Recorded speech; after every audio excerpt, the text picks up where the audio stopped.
जय हिंद दोस्तों, मैं हूं जितेंद्र दीक्षित। मेरे हाथ में यह है मिर्ची। आप सोच रहे होंगे कि इस मिर्ची का मैं क्या कर रहा हूं। अगर मैं आपसे यह कहूं कि इस मिर्ची को मैं महाराष्ट्र के सियासी गलियारों से, महाराष्ट्र के पॉलिटिकल कॉरिडोर से लेकर आया हूं, तो क्या आप मानेंगे? लेकिन यह सच है, महाराष्ट्र की राजनीति में इन दिनों मिर्च भी है और मसाला भी, और एक नाम की गूंज हो रही है, वो है इकबाल मिर्ची की। जी हां, महाराष्ट्र की राजनीति में इस वक्त दाऊद इब्राहिम गिरोह के एक कथित सदस्य इकबाल मिर्ची का नाम गूंज रहा है और इकबाल मिर्ची को लेकर आरोप प्रत्यारोप हो रहे हैं। इससे पहले कि मैं आपको यह बताऊं कि आखिर यह शख्स इकबाल मिर्ची है क्या भला, संक्षेप में एक बार जान लेते हैं कि आखिर इकबाल मिर्ची के नाम की एंट्री कैसे हुई महाराष्ट्र की राजनीति में। दोस्तों, इस वक्त नागपुर में महाराष्ट्र विधानसभा का शीतकालीन सत्र चल रहा है और पूरा बवाल वहीं से शुरू हुआ। सत्र की शुरुआत में ही एंट्री हो गई नवाब मलिक की। वो अचानक प्रकट हो गए, एनसीपी विधायक नवाब मलिक। अब उनके बारे में यह अब तक स्पष्ट नहीं है कि आखिर वो कौन से गुट के साथ हैं। बीती जुलाई को जो एनसीपी में बगावत हुई और एनसीपी दो गुटों में बंट गई, एक शरद पवार वाला गुट, एक अजीत पवार वाला गुट, तो इन दोनों में से कौन से गुट की तरफ हैं, यह अब तक उन्होंने साफ नहीं किया है। लेकिन जब वो विधान भवन पहुंचे तो वहां पहुंचकर वे अजीत पवार गुट के विधायकों के साथ उठने बैठने लगे, उनके साथ घुलते मिलते दिखे। और जब विधानसभा में भी वो बैठे तो ट्रेजरी बेंचेस की तरफ, यानी कि जो सत्ता पक्ष की बेंचेस थी, उस तरफ जाकर बैठ गए। अब वहां पर उनको बैठे देखकर जो विपक्ष के नेता हैं अंबादास दानवे, उन्होंने चुटकी ले ली और देवेंद्र फडणवीस, बीजेपी के नेता और उप मुख्यमंत्री देवेंद्र फडणवीस पर निशाना साधा और उनसे सवाल पूछा कि क्या हुआ, अब आपको नवाब मलिक से परहेज नहीं है?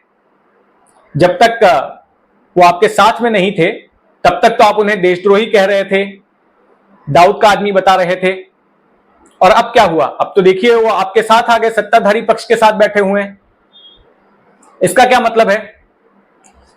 तो इस तरह के तीखे सवाल उन्होंने पूछे। अब इसके बाद तमतमाए हुए देवेंद्र फडणवीस ने बाहर आकर एक धमकी भरा खत लिख डाला अजीत पवार के नाम पर, दूसरे उप मुख्यमंत्री अजीत पवार के नाम पर। हालांकि वो खत उन्होंने क्यों लिखा ये समझ नहीं आ रहा, क्योंकि जब एक ही हाउस में बैठ रहे हैं, अगल बगल में बैठ रहे हैं, तो आपस में बातचीत भी कर सकते थे, या फिर अगर बाहर निकल जाते तो फोन पर भी कह सकते थे।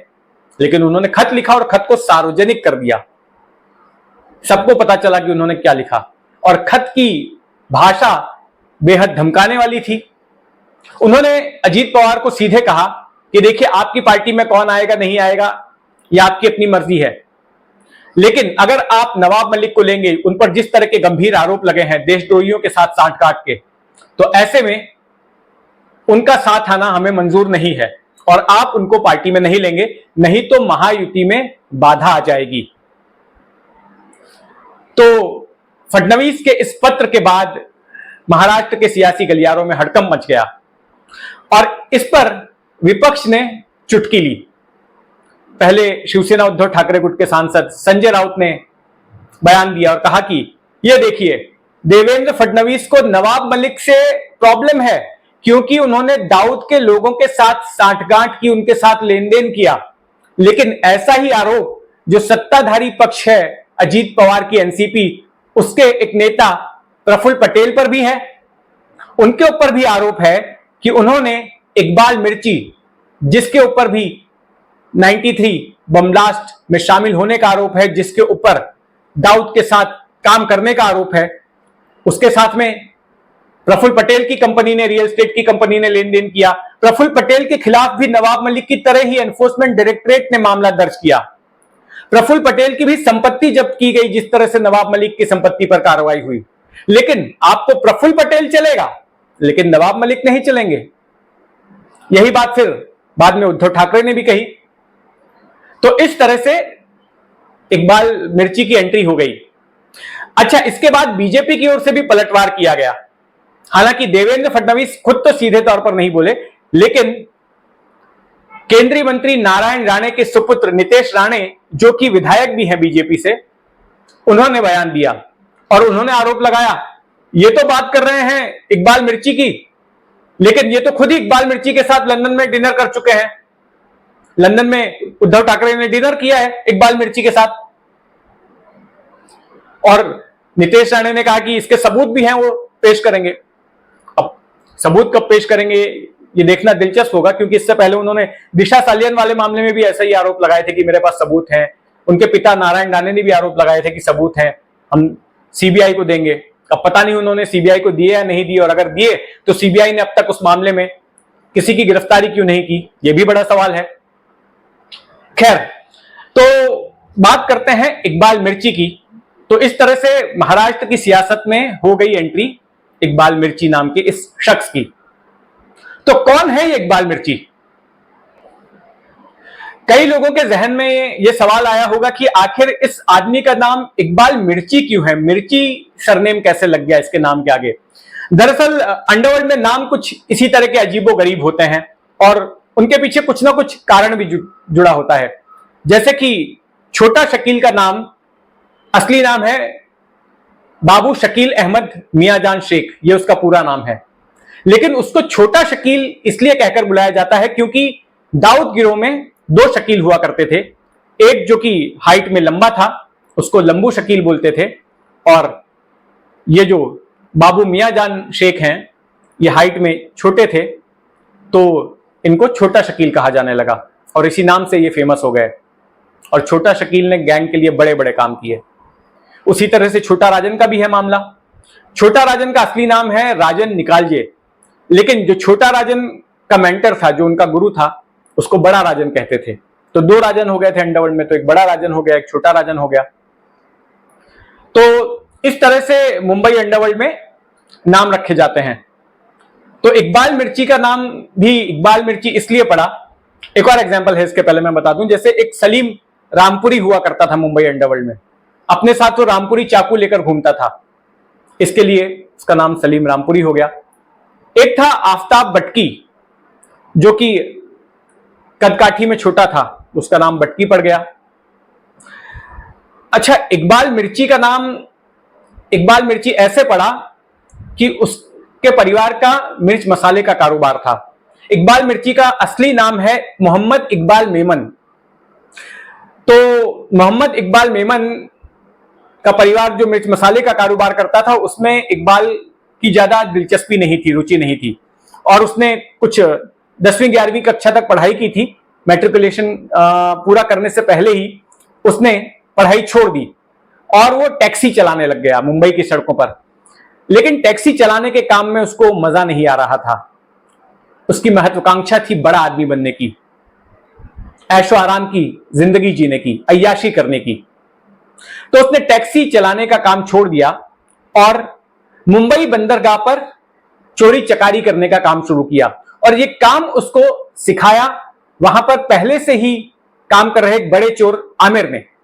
तो आमिर के साथ में जुड़ गया, और जो मुंबई बंदरगाह पर दुनिया भर से जो कंटेनर्स आते थे उनमें सेंधमारी करता था और उनका माल चुरा कर बेचता था। तो इस तरह से उसने गुनाह की दुनिया में अपनी एंट्री मारी, और धीरे धीरे वो अपने काम में इतना माहिर हो गया कि उसने आमिर को पीछे छोड़ दिया और खुद उसका ही बड़ा कारोबार हो गया स्मगलिंग का। और उसने धीरे धीरे दुनिया के कई बड़े स्मगलरों के साथ अपना संपर्क बना लिया। उसने एक नेटवर्क खड़ा कर दिया और उसके जरिए स्मगलिंग होने लगी ड्रग्स की। मुंबई के आसपास के अलग अलग इलाकों में जो कारखानों में मैंड्रेक्स तैयार होता था, उसकी स्मगलिंग का काम इकबाल मिर्ची के जरिए होने लग गया। इकबाल मिर्ची कुछ तो स्मगलिंग मुंबई बंदरगाह से ही करवाता था, फिर जब यहां ज्यादा दबिश होती थी लॉ एनफोर्समेंट एजेंसीज की, तो फिर गुजरात या राजस्थान से करवाया करता था। एक बार हुआ ये कि नार्कोटिक्स कंट्रोल ब्यूरो एनसीबी ने मुंबई के करीब एक फार्म हाउस पर छापा मारा, जो बताया गया कि इसी इकबाल मिर्ची का फार्म हाउस था, और वहां पर बड़े पैमाने पर मैंड्रेक्स की गोलियां, हशीश और हेरोइन बरामद की गई। ऐसे में गिरफ्तार कर लिया गया इकबाल मिर्ची को। लेकिन अदालत में नार्कोटिक्स कंट्रोल ब्यूरो यह साबित नहीं कर पाया कि ये जो सामान बरामद हुआ, ये जो ड्रग्स बरामद हुए, वो इकबाल मिर्ची के ही थे और इकबाल मिर्ची छूट गया। लेकिन इसके बावजूद तमाम जांच एजेंसियों की नजर इकबाल मिर्ची पर बनी रही, उस पर पुलिस की दबिश होती रही। हालांकि वो पुलिस अधिकारियों को खुश करने के लिए उन्हें मोटी रकम भी पहुंचाया करता था, तो ज्यादातर उसका कारोबार जो है भ्रष्ट पुलिस अधिकारियों और अलग अलग जो केंद्रीय एजेंसियां थी उनके भ्रष्ट अधिकारियों की मदद से ही चलता था। बताते हैं कि मध्य मुंबई के वर्ली इलाके में इसका एक नाइट क्लब हुआ करता था, फिशरमैन्स वॉफ, जहां पर खुलकर दारू बहती थी और ये तमाम अधिकारी वहां पर आकर रात भर अय्याशी करते थे अपने यार दोस्तों के साथ। लेकिन कुछ अधिकारी थे जिन्हें कि ये खटक रहा था और जो नहीं बिके और वो लगातार इस पर दबिश बना रहे थे। तो इसने ये किया कि 80 के दशक के आखिर में ये भारत छोड़कर भाग गया और दुबई पहुंच गया। इससे पहले दाऊद इब्राहिम 1986 में दुबई जा चुका था और फिर दुबई में रहते हुए इसने अपना कारोबार शुरू किया। कई देशों में इसने 5 सितारा 7 सितारा होटल खोले। इसने लंदन में होटल खोला, इसने जोहानिसबर्ग में होटल खोला और दूसरे अफ्रीकी देशों में होटल खोला। इसने कनाडा में होटल खोला और इनके अलावा भी कई नाइट क्लब्स वगैरह खोले, राइस मिल्स खोली और करोड़ों में खेलने लग गया। बहुत पैसे वाला, बहुत ही ताकतवर आदमी बन गया। और फिर इसने अपना ठिकाना दुबई से लंदन कर लिया और लंदन के एमरसन पार्क नाम के बेहद पॉश इलाके में इसने बंगला लिया, वहीं पर रहने लगा। लेकिन इस बीच 12 मार्च 1993 को मुंबई में सिलसिलेवार बम धमाके हो गए और उसमें जब मुंबई पुलिस ने अपनी जांच शुरू की तो कुछ आरोपियों से पूछताछ में इकबाल मिर्ची का नाम सामने आया कि यह भी शामिल था। तो फिर इसको पकड़ने की कवायद शुरू हुई। इसी के साथ 1994 में हुआ यह कि इसके राइस मिल में काम करने वाला एक मैनेजर था जिसका नाम था अमर सुवर्णा, तो उसकी हत्या हो गई। तो पुलिस को यह पता चला कि यह हत्या इकबाल मिर्ची ने ही करवाई थी, क्योंकि इकबाल मिर्ची को शक था कि सुवर्णा मुखबिरी कर रहा है। तो इसके खिलाफ भारत सरकार की गुजारिश पर इंटरपोल ने रेड कॉर्नर नोटिस निकाल दिया और फिर इसे लंदन में इसको हिरासत में लिया गया। स्कॉटलैंड यार्ड की पुलिस ने इसके घर पर छापा मारा और कई घंटों तक ये छापा चला। इसके और दूसरे प्रतिष्ठान थे, वहां पर छापा मारा इसके दूसरे ठिकानों पर। लेकिन फिर बाद में स्कॉटलैंड यार्ड इस निष्कर्ष पर पहुंची कि इसका कोई भी क्रिमिनल बैकग्राउंड नहीं है, ये किसी भी तरह के अपराध में लिप्त है, ऐसा कोई सबूत नहीं मिला है, तो उसको क्लीन चिट दे दी गई। इस बीच में भारत ने इसके प्रत्यर्पण की मांग की यूके की सरकार से, जिसको कि इसने चैलेंज किया अदालत में और वहां पर भारत सरकार मुकदमा हार गई। तो इकबाल मिर्ची वापस भारत नहीं आ सका। इकबाल मिर्ची ने 2 शादियां की थी। एक शादी हाजरा मेमन नाम की महिला के साथ में की, दूसरी शादी हिना कौसर नाम की महिला के साथ में हुई। और हिना कौसर के आसिफ, जो फिल्मकार थे के आसिफ, जिन्होंने मुगले आजम जैसी ऐतिहासिक फिल्म बनाई थी, उनकी बेटी हैं, उनके साथ में यह शादी हुई थी और ये लंदन में ही रह रहे थे। और इस बीच में इकबाल मिर्ची ने कई अखबारों को, टीवी चैनलों को इंटरव्यू भी दिए और ये कहा कि मैं बेगुनाह हूं और मुझे झूठे आरोपों में फंसाने की कोशिश कर रही है भारत सरकार। मेरे सिर्फ 2 ही गुनाह हैं। एक गुनाह यह है कि मैं मुसलमान हूं और दूसरा गुनाह यह है कि मैं एक सफल कारोबारी मुसलमान हूं और इसलिए मुझे इस तरह से फंसाया जा रहा है। तो ये दलील दी उसने अपने बचाव में। उसने 2012 में एक इंटरव्यू दिया स्टार न्यूज को, जिस चैनल के लिए मैं काम करता था। हमारी स्टार न्यूज की वरिष्ठ पत्रकार थी शीला रावल। तो उस इंटरव्यू में उसने कहा कि मैं अपनी जन्मभूमि मुंबई वापस लौटना चाहता हूं, मेरी इच्छा है कि मैं वहीं मरूं। लेकिन उसने कुछ सहूलियतों की मांग की न्यायपालिका से, जिसे कि भारत सरकार ने ठुकरा दिया और कहा कि अपराधी की ये तमाम शर्तें हमें मंजूर नहीं है।